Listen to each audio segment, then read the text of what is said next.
അതാ നിങ്ങള് ബാലുശ്ശേരിയിലെ കാര്യം വരെ തെരഞ്ഞെടുത്ത് അന്വേഷിക്കുന്നുണ്ട്. ഞാനിപ്പോൾ ഇവിടെ പറഞ്ഞത് അമർത്യ സെന്നും ഫാറൂഖ് അബ്ദുള്ളയ്ക്കും രമേശ് ചെന്നിത്തല കത്തെഴുതിയതിനെ പറ്റിയിട്ടാണ്.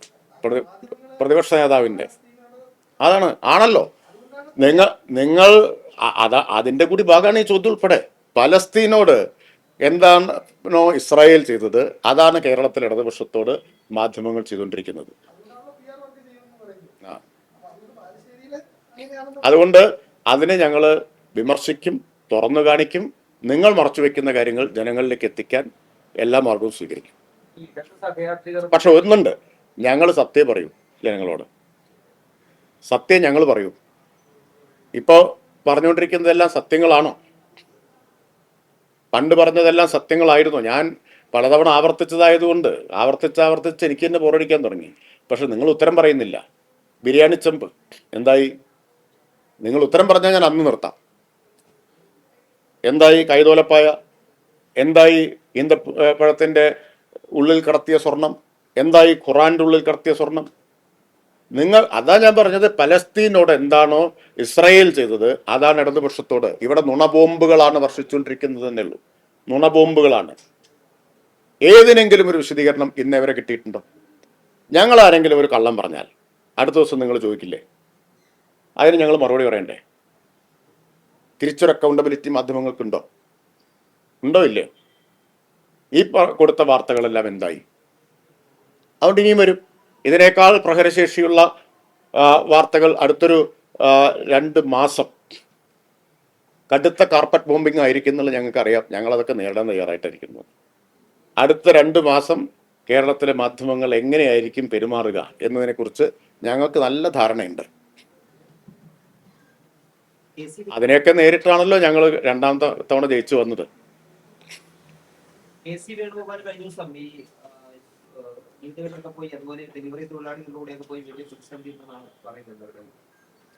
അതിനെ നിങ്ങൾ ആരെങ്കിലും PR എന്ന് വിശേഷിപ്പിച്ചതായിട്ട് കണ്ടോ? എന്താണ് അഭിപ്രായത്തിനെ പറ്റിയിട്ട്? എനിക്ക് തിരിച്ചൊരു ചോദ്യം ചോദിക്കാറുള്ളത്.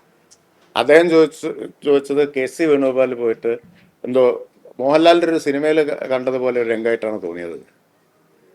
40 കൊല്ലം മുമ്പേ ജെൻസിയൊക്കെ പരിഹസിക്കുകയാണ് ചെയ്യുന്നത്. കാരണം 40 കൊല്ലം മുമ്പത്തെ PR അഭ്യാസമേ ഇപ്പോഴും ഉള്ളൂ കയ്യിൽ എന്നുള്ളതാണ് പ്രശ്നം.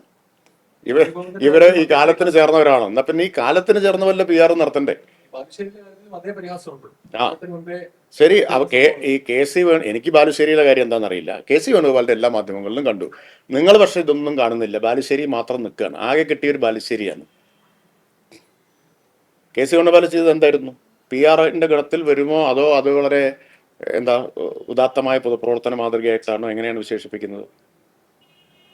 എന്താണ് അഭിപ്രായം? അത്രയെങ്കിലും നിങ്ങൾ പറഞ്ഞു കിട്ടിയല്ലോ, അതൊരു വലിയ വിജയമാണ്. അത്രയെങ്കിലും നിങ്ങൾ പറഞ്ഞു എന്നുള്ളത്. അല്ല, എനിക്ക് ബാലുശ്ശേരിയിൽ അറിയില്ല എന്താ സംഭവം എന്ന്. ബാലുശ്ശേരിയിൽ ആരാ MLA പോയിട്ട് അടുക്കള കയറിയിട്ട് പാത്രം തപ്പിയോ?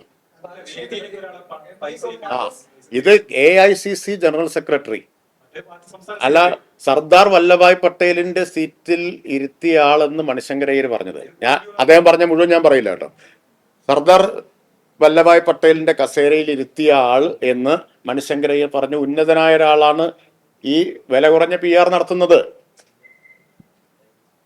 അതിന് ഏതോ മറ്റേ പ്രാദേശിക പാർട്ടി പ്രവർത്തകർ എന്തോ ചെയ്തു എന്ന് പറഞ്ഞാൽ നിങ്ങൾക്കിപ്പോൾ താരതമ്യം നടത്തണമെങ്കിൽ ആ സ്ഥിതിയിലായിപ്പോയി. AICC ജനറൽ സെക്രട്ടറി ആയിട്ട് താരതമ്യം ചെയ്യണം. ഗോവിന്ദ മാഷാണോ അയാളുടെ വീട്ടിൽ പോയിട്ട് അടുക്കള കയറിയത്? എന്തെങ്കിലും പറയരുത്.